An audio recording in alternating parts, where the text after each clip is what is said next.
মালয়েশিয়ায় শুরু হলো শাকিব খানের রকস্টার সিনেমার শুটিং। ইতিমধ্যেই মেগাস্টার শাকিব খান শুটিংয়ে অংশ নেয়ার জন্য গতকাল বাংলাদেশ থেকে মালয়েশিয়ার উদ্দেশ্যে উড়াল দিলেন। ইতিমধ্যেই জানা যায় ঈদ উল আজহাকে কেন্দ্র করে মেগাস্টার শাকিব খান রকস্টার সিনেমায় অভিনয় করতে যাচ্ছেন। প্রেক্ষাগৃহে এখন চলছে ঈদ উল ফিতরের আমেজ।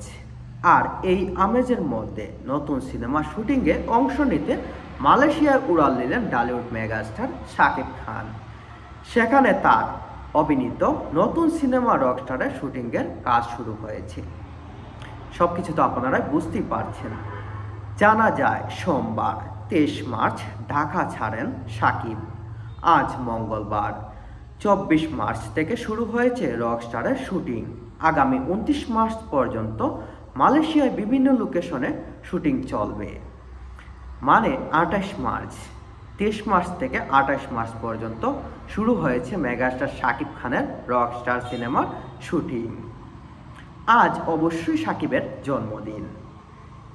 এপ্রিলের প্রথম সপ্তাহে ঢাকার বিভিন্ন লোকেশনে এই সিনেমার শুটিং হবে। আসন্ন কুরবানি ঈদের জন্য সিনেমাটি নির্মাণ প্রক্রিয়া চলছে।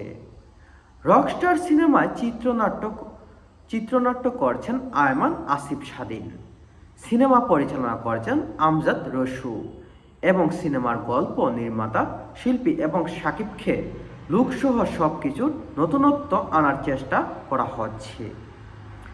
সিনেমায় শাকিব খানের বিপরীতে অভিনয় করবেন সাবিলা নূর। গুরুত্বপূর্ণ চরিত্রে দেখা যাবে মিস ইউনিভার্স প্রতিযোগী।